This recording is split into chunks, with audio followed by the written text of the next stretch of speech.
warahmatullahi wabarakatuh. Ketemu lagi dengan aku, teman-teman. Kali ini aku akan membahas mengenai alur dan tahapan pengangkatan seorang notaris.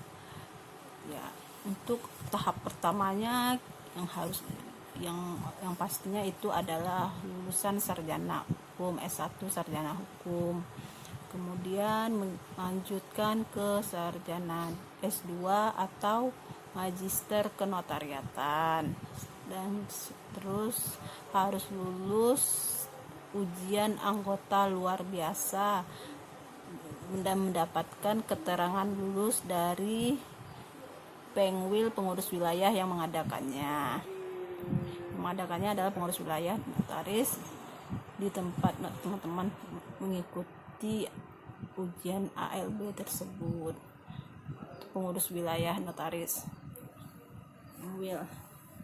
Kemudian mengikuti magang selama 2 tahun di kantor notaris yang telah ditentukan sebagai notaris penerima magang. Jadi notarisnya adalah notaris tertentu, bukan sembarangan notaris yang bisa menerima magang. Dalam magang tersebut teman-teman harus rajin dan aktif mengikuti seminar-seminar, mengikuti magang bersama, dan ikut berpartisipasi menjadi saksi atau notaris pengganti. Ini ketentuan sekarang berdasarkan Permenkumham terbaru tahun 2000 nomor 19 tahun 2019. Waktu aku udah 8 tahun yang lalu tidak ada seperti ini. Dalam mengikuti seminar tersebut, teman-teman disarankan untuk aktif mengikuti seminar karena teman-teman diwajibkan mengumpulkan poin, dan poin itu didapat pada saat mengikuti seminar. Misalnya seminar yang diadakan oleh pengurus pusat, oleh PP, teman-teman akan mendapatkan poin 6. Kalau diadakan oleh Pengwil, pengurus wilayah, poinnya 4. Kalau diadakan oleh pengurus daerah atau Pengda, nilai poinnya 2. Dan teman-teman harus mengumpulkan semua poin-poin teman-teman itu menjadi 18, minimal 18. Kemudian teman-teman harus ikut magang bersama 4 kali dalam tiap 6 bulan. Dia tuh per 6 bulan kan ada semester 1, kita bilangnya semester 1, semester 2, semester 3, semester 4, sampai 4 kali. Disarankan dari awal teman-teman magang, teman-teman udah mulai ikut maber, karena kalau nanti di akhir-akhir teman-teman ikut, teman-teman jadi keteteran. Teman-teman belum sampai 4, tahu-tahu waktu magang teman-teman telah berakhir, sehingga teman-teman tetap harus mengumpulkannya menjadi 4 agar mendapatkan sertifikat maber. Setelah teman-teman mendapatkan sertifikat maber, baru teman-teman itu merupakan salah satu syarat untuk pengangkatan juga. Kemudian teman-teman ikut berpartisipasi untuk menjadi saksi dan atau menjadi notaris pengganti untuk 20 akta di kantor notaris tempat teman-teman magang tersebut. Setelah ikut ujian, udah terdaftar menjadi ALB, anggota luar biasa, udah mendapatkan sertifikat maber, kemudian baru teman-teman bisa ikut ujian kode etik atau UKEN, ujian kode etik notaris, dan dinyatakan lulus oleh pusat, ya, pengurus pusat. Setelah ikut dan lulus ujian kode etik, baru bisa ikut PPKJN, pelatihan peningkatan kualitas jabatan notaris. Itu zaman aku dulu juga tidak ada, ini baru ada sekitar tahun 2018-an kalau nggak salah.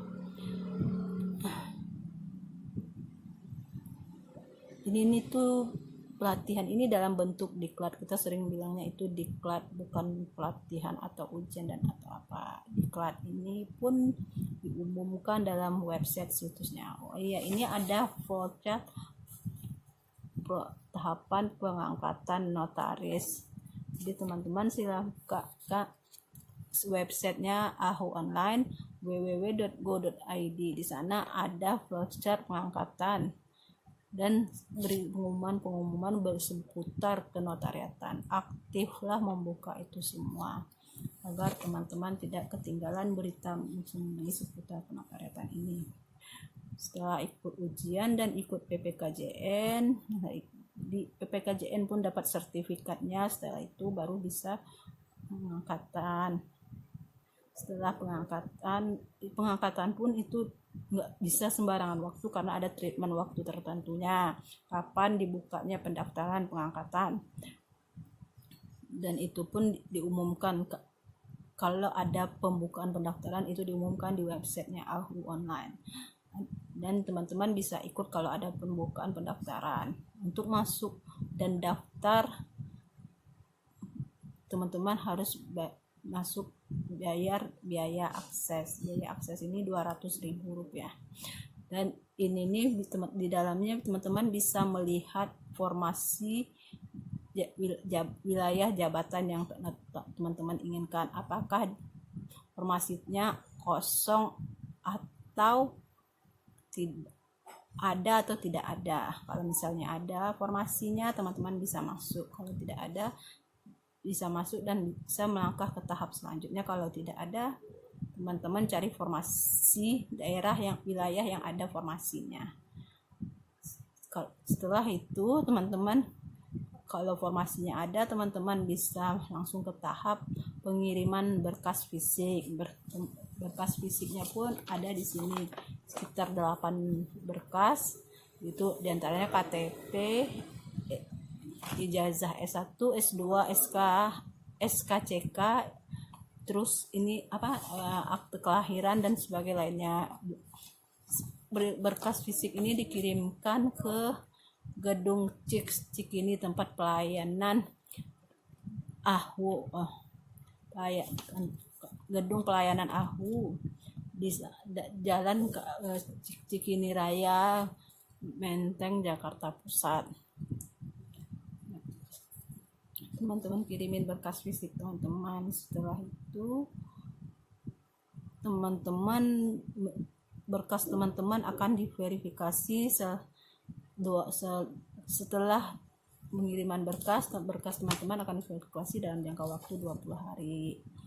Kalau syarat teman-teman memenuhi persyaratan dan bisa untuk diangkat menjadi notaris, teman-teman membayar PNBP sebesar 1 juta. Kalau teman-teman sudah bayar 1 juta, SK teman-teman akan diterbitkan 7 hari setelah pembayaran PNBP. Dan kemudian